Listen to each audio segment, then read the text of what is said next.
समर्थ साहब अनूप दास जी। एक बार कुछ साथी भक्तों के साथ समर्थ स्वामी जगजीवन दास के जन्मोत्सव में दर्शन मेला करके पूर्वा धाम के लिए वापस लौट रहे थे। चलते चलते ही भगवत चर्चा करते रहना तो संत पुरुषों का स्वभाव होता है। समर्थ साहब तो हमेशा ही अजपा जाप में मगन रहते थे। कभी भक्त प्रहलाद की चर्चा होने लगी। एक व्यक्ति ने कहा, वह युग और था और वह समय भी और था जब भक्त प्रहलाद जैसे भक्त हुआ करते थे कि उनकी एक पुकार पर भगवान दौड़े चले आते थे। आज के जमाने में न तो प्रहलाद जैसे भक्त हैं और न ही ईश्वर हर जगह मौजूद है। उस भ्रमित और शंकित व्यक्ति की बात सुनकर समर्थ साहब अनूप दास जी ने कहा कि भाई ऐसा बिल्कुल नहीं है। भक्त और भगवान तो हमेशा साथ साथ रहते हैं, या यूं कहे कि दोनों एकाकार है। एक दूसरे के बिना एक की तो कल्पना भी नहीं की जा सकती है। ईश्वर तो सचराचर में विद्यमान है। भक्त और भगवान हर युग में रहते हैं और आज भी है। हर कोई उतनी शिद्दत से ईश्वर की भक्ति नहीं कर पा रहा, लेकिन वह भाई ये बात मानने को तैयार नहीं था। उसकी तो एक ही रट थी कि पहले जैसे ना ही भक्त है न ही उनके जैसे भगवान। सब लोग बात करते चल रहे थे, तभी एक जगह ईंट पकाने वाली भट्टी दिखाई पड़ी, जिसे उस समय आवा कहते थे।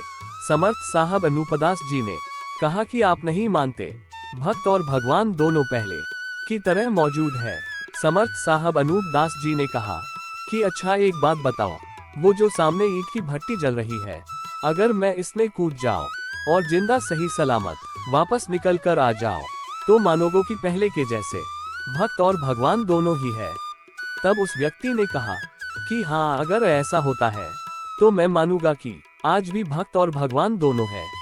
लेकिन आप ऐसा मत करना, अगर आपको कुछ हो गया तो हम आपके घर वालों को क्या जवाब देंगे।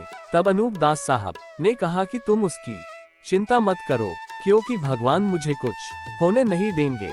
और इतना कहकर दौड़कर जलती हुए भट्टी में जाकर कूद गए।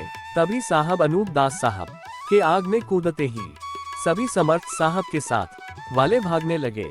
लेकिन तभी अनूप दास साहब उस जलती हुई आग के अंदर से सही सलामत बाहर आ गए। आग ने उन्हें छुआ तक नहीं। और अनूप दास जी इन लोगों को आवाज देते हुए बोले, अरे रुक जाओ, देखो मैं ठीक है हूँ, मुझे कुछ नहीं हुआ है। भगवान ने मेरी रक्षा कर मुझे अग्नि में जलने नहीं दिया। लेकिन उन लोगों को ऐसा लगा मानो अनूप दास जी तो जल गए और अब उनकी आत्मा पीछे से आवाज दे रही है, और वे लोग और जोर से भागने लगे। जब समर्थ साहब अनूप दास जी ने देखा कि जब लोग उनकी आवाज सुनकर रुकने की बजाय उल्टा भाग रहे हैं, तो समर्थ साहब अनूप दास जी दौड़कर उन भाग रहे लोगों के सामने जाकर खड़े हो गए। अपने सामने अनूप दास जी को देखकर उनको लगा कि अनूप दास जी का भूत उनके सामने खड़ा है। मारे डर के वे लोग बेहोश हो गए। तब अनूप दास जी ने उनके ऊपर पानी छींटा मारा और अंगोछे से हवा की तथा सिर पर हाथ फेरा।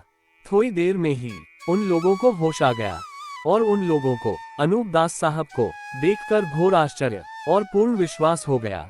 और उन्होंने समर्थ साहब अनूप दास के पैर पकड़ लिए और कहा, सरकार आप सही कहते हैं, हमें विश्वास हो गया कि आज भी प्रहलाद जैसे भक्त भी है और भगवान भी।